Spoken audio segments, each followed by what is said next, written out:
Hello and welcome to Grizzly Games. Is your host Grizzly here, about to start up a new campaign in Kerbal Space Program Realism Overhaul, the latest version, and looking forward to doing some missions here, trying to keep things a little more serious and realistic than the past campaigns I've done, which have had some insanity involved. Really looking forward this time to progressing beyond getting to orbit and getting out to the moon, getting out to planets. So going to be focusing a little more on the progression part of it and less on the frivolous missions. Going to be starting off with a basic rocket program, which probably won't be all that much exciting. Going to be some sounding rockets, whatnot, so I'm going to put that in a shorter video. I'm not going to go through a lot of details, just go to launches and list the achievements as they go by.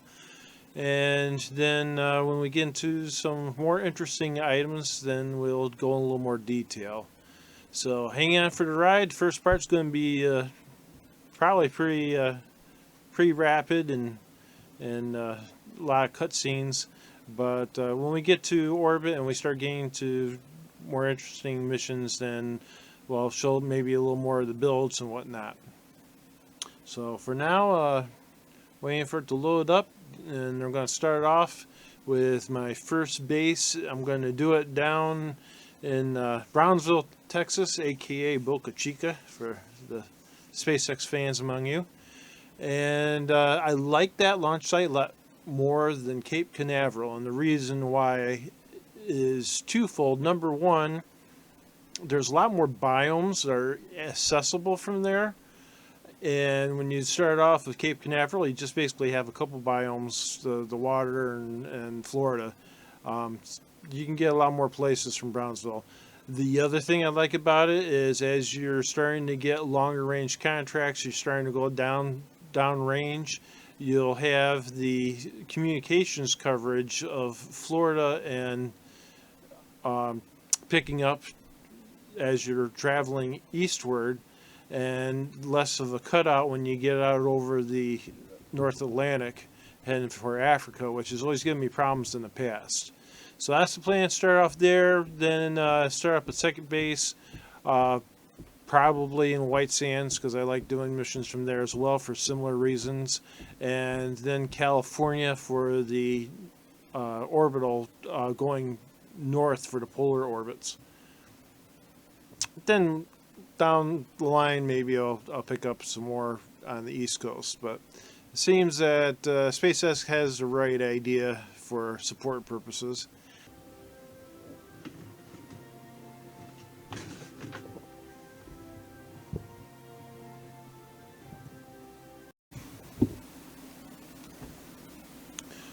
So settings for this run through of KSP are shown here. I am allowed reverting flights in case there's some kind of interruption, although I'm not allowing myself to just revert the flight because I don't like the results. I also allow other launch sites because I'm going to use multiple launch sites. You notice I don't have missing crews respawn on. If the crew member dies, he dies, especially if it's my own fault. On the career options, it's kind of custom. I basically have it set to 100%. Science reward, fun reward, reputation reward, fun penalty. Although that sounds easy, actually, if you have it on normal setting, if you start up KSP, it's actually set higher than that. Some of them are at 140 or 120%. So I basically reduced it, and I only start off with 21,000 funds. So here's a look at the Tiny Tim missile, which was used in World War II at the end to attack from the air ground targets. if you imagine taking this rocket, taking the warhead off, just leaving the gray part, that's what you have for our SRB for early space launch. So this is the warhead section. Just take that off right here. That's the end of the Tiny Tim rocket. And then we're sticking that underneath our second stage missile. First flight, we'll just have just this Tiny Tim with a little temperature and barometer sensors. I had the pleasure of seeing this for myself at this museum. And getting started right off in my basic rocket mission. First mission, basic SRB, fins, standard control modules, telemetry, and a parachute. So let's get this program started.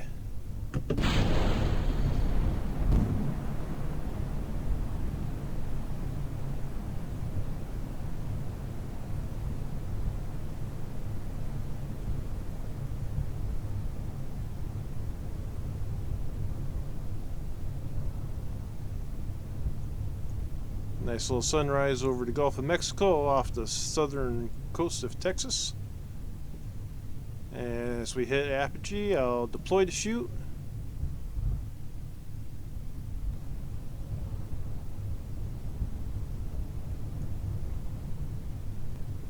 And that should slow our descent nicely and allow us to get the maximum amount of science from this first mission. Not to mention recovery of the rocket.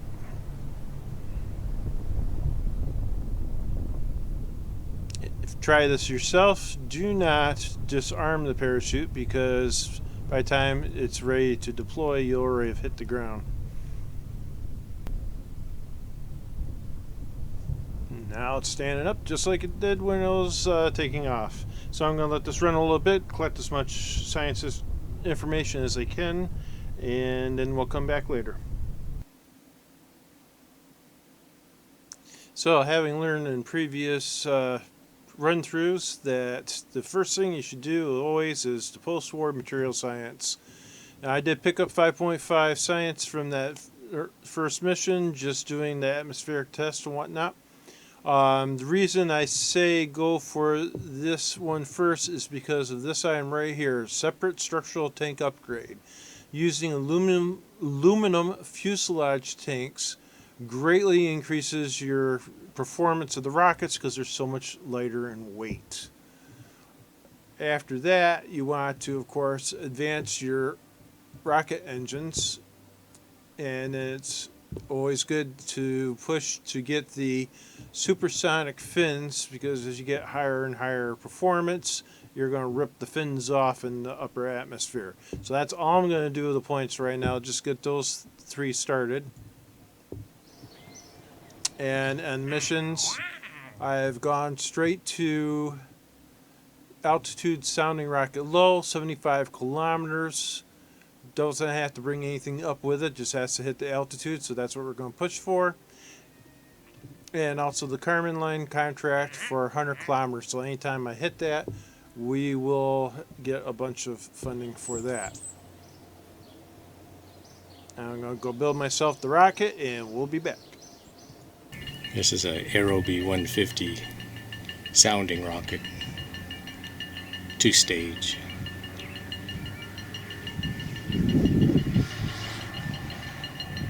The real deal.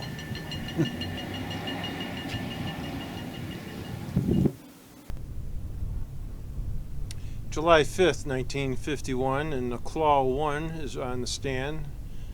It's a climate, life science, atmospherics, and weather rocket. And basically the same kind of setup. You notice I put on an Aerobee engine and a basic Aerobee fuel tank. Not bothering to build anything procedural yet because I don't have the aluminum tanks yet. Still the same SRB. We're going to light up the Aerobee first, and then once that's lit up, then we'll ignite the SRB and send it on its way. Preferably out over the ocean. There is a slight cant to the stand to allow for that.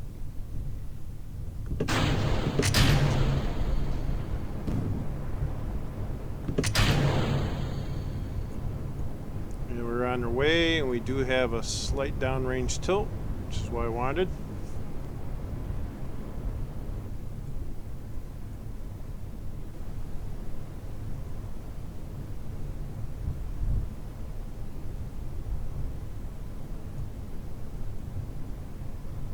I have no expectations that this is going to go anywhere near meeting that objective of 75 kilometers, but I am getting more science from this while we're waiting for the aluminum tanks to be manufactured. I also do not believe that the engine's going to get a full burn. This is the first launch of the Aerobee engine, and it's going to be quirky because this is Realism Overhaul. Matter of fact, we're pitching right down over. I'm about to turn it off. Oh, turn itself off. Good. It only has about 45-second run time.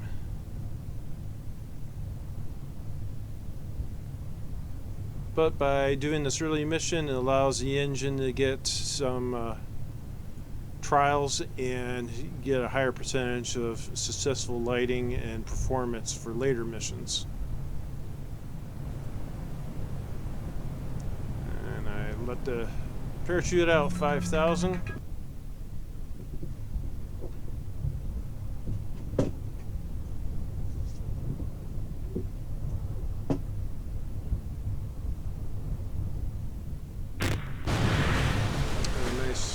Splashdown, and we'll have a good recovery out of that.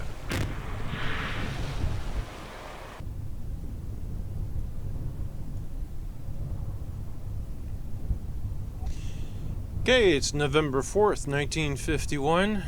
Cloud 2 is about to attempt another launch. I say another because 5 days ago I tried, in game time, I tried to launch it and the engine did not light. So hopefully this time will light up. We do have a successful ignition, launch, and separation of the SRB. This one does have an aluminum fuel tank, which will give us a lot better performance. It's much lighter than the steel. As we quickly break through the cloud layer. I also reduced the fuel load to just 45 seconds of burn time, which is the maximum rate for this early stage engine. Didn't go straight out to sea. This is going to be a little interesting. We are actually going up coast.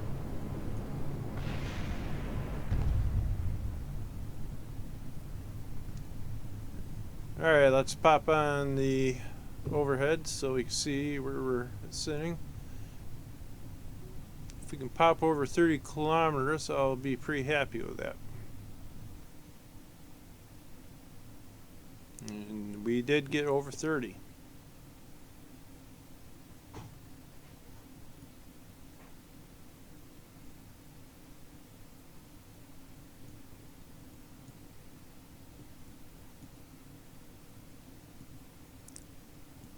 I'm hoping that we'll still get something of a water landing here.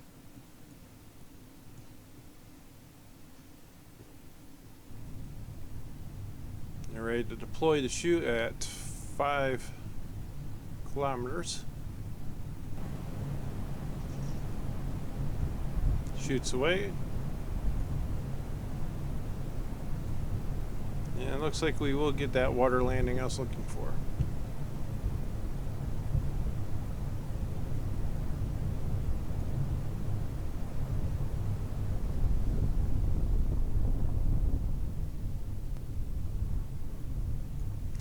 Alright, so I'm just going to recover this one, click the science, and we'll catch you on the next flight, which I'm probably going to take the same model, but fuel up the full way to see how long the engine will burn.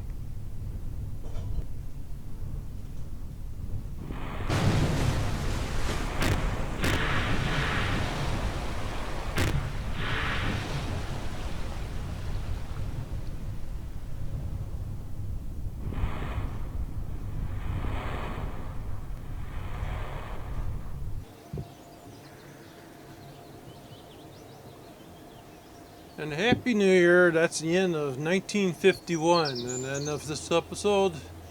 The next one on the launch pad schedule is the Claw 3, which now has an XASR1 engine, an upgrade to the Aerobee, which should probably give us enough oomph to at least hit the 70-kilometer mission, if not the Kerbin line.